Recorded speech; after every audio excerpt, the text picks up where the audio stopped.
Number 10, Heya Outcast. While credited to Outcast, Heya is mostly a creation of Andre 3000. It was an enormous success and is easily the duo's most popular song.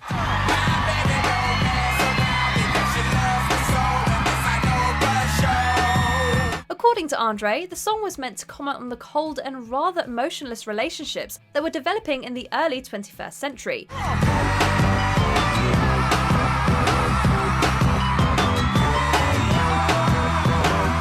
He told MTV that the lyrics reflect a romantic couple who are staying together simply out of expectations. People want them to stay together and they are expected to remain together for life, so that's what they do, despite being deeply unhappy.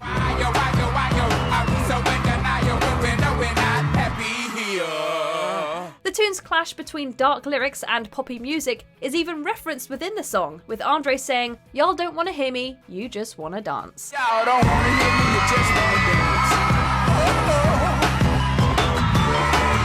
Number 9, Fire and Rain, James Taylor. Regarded as one of the greatest songs ever written, James Taylor's Fire and Rain is one of those tunes that masterfully balances art with commercial appeal. Just yesterday morning, they let me know you were gone. It reached number 3 on the Billboard Hot 100 and was certified silver in the United Kingdom after selling 200,000 copies. Seen lonely times when I could not find a friend. Unfortunately, the lyrics are steeped in depressing material. But I always thought that I'd see you again. It references a childhood friend of Taylor's named Suzanne Schnurr, who took her own life while Taylor was recording his first album. He didn't find out until 6 months later. I've seen fire and I've seen rain.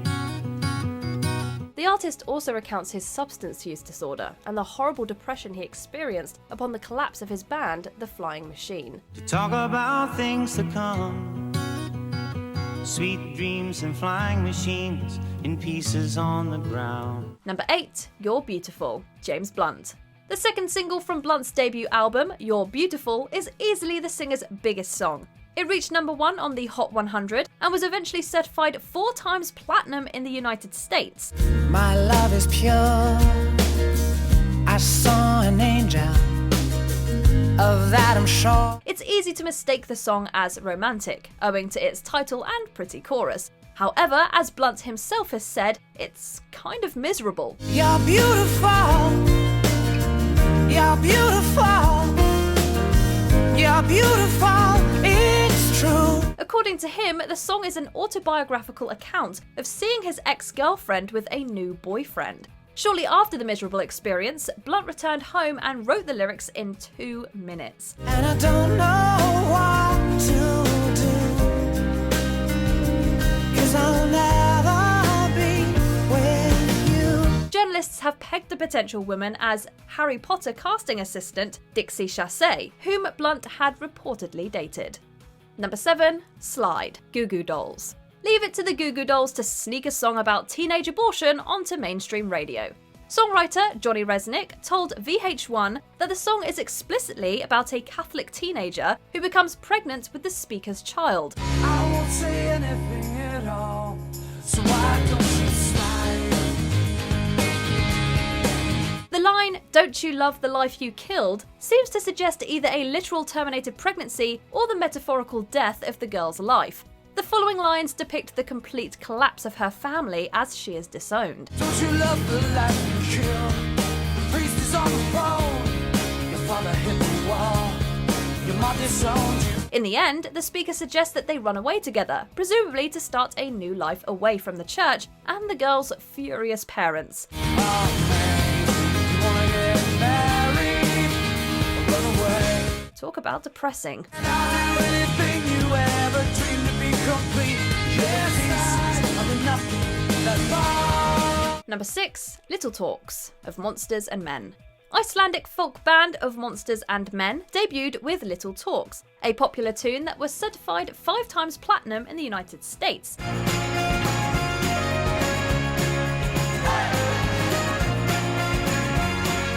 It's It's a fun little piece of indie rock, but the lyrics couldn't be more sad. By walking around this old and empty house. So hold my hand, I'll walk with you, my dear. As described by frontwoman Nana Hilmerstodde, the song is about a grieving widow wandering around her empty house and speaking to her deceased husband. There's an old voice in my head that's holding me back.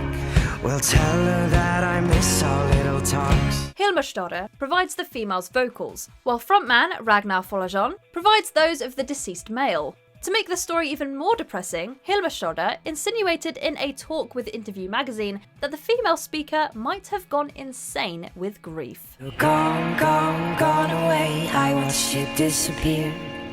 All that's left is a ghost of you. Number 5, Every Breath You Take, The Police.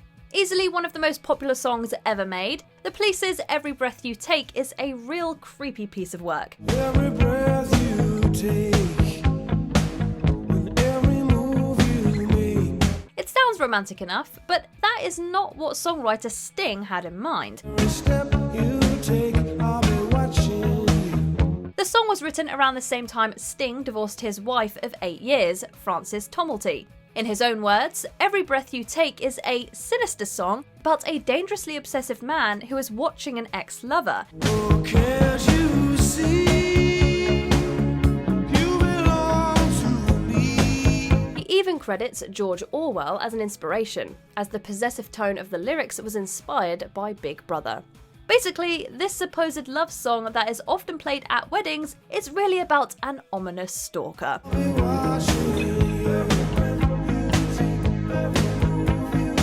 Number 4, YMCA, Village People. We know what you're thinking. Come on, how can the Village People be dark? YMCA is one of the most cherished songs of all time. Young man, there's a place you can go. I said, young man, when you're short on your dough. Incredibly cheesy, yes, but cherished. And believe it or not, the song isn't about the good times you can have at your local YMCA. It's fun to stay at the YMCA. It's fun to stay at the YMCA. Many people, including songwriter Jacques Morali, insist that YMCA is a gay anthem, as local Ys were alleged hotspots of gay activity in the 70s. I was once in your shoes. I said I was down and out with the blues. I felt no man. This in turn presents a very dark time in America's history, a time when being gay was frowned upon, when gay men were ostracized, and when men needed a secret location to find each other and hook up. They have everything but your mental joy. You can hang out with all the boys. Number 3, Electric Avenue, Eddie Grant. One of the most popular funk songs of the 80s, Electric Avenue is named after the iconic street in London. We're gonna rock down to Electric Avenue, and then we'll take it higher. Back in the 1880s, Electric Avenue became notable for its historic string of electric lights. But that's not what the song is about. Now in the street there is violence, and none allowed to solve what will be done. Rather, it chronicles the 1981 Brixton riot. Taking place between the 10th and 12th of April, the riots were largely inspired by the poor treatment of black residents at the hands of white police. Deep in my heart I abhor ya.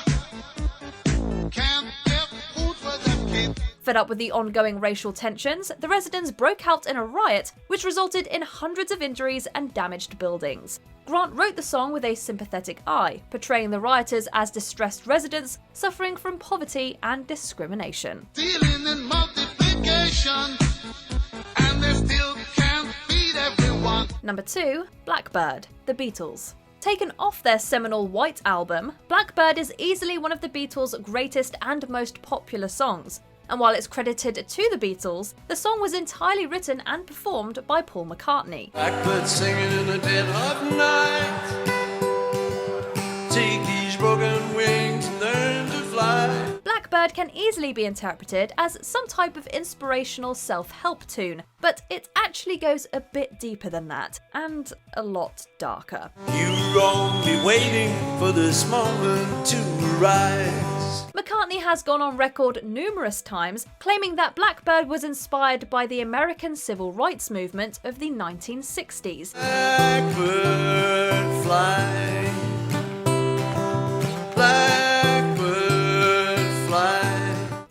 recorded on June 11th, 1968, just 2 months after Martin Luther King Jr. was famously assassinated at Memphis's Lorraine Motel. You were only waiting for this moment to be free. Number 1. Born in the USA, Bruce Springsteen. Despite the seemingly patriotic title, Born in the USA is anything but proud of America.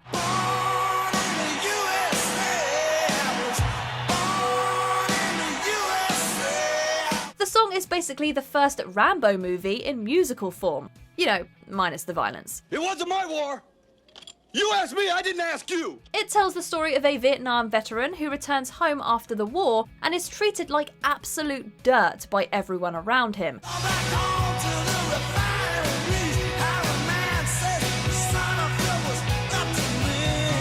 In fact, the original working title was reportedly Vietnam Blues. Of course, the specific story could be interpreted as a metaphor for embittered lower-class Americans fighting for a decent life. 10 years burning down the road, nowhere to run, nowhere to go. Either way, the song is a truly depressing piece of work that is deeply critical of its titular country.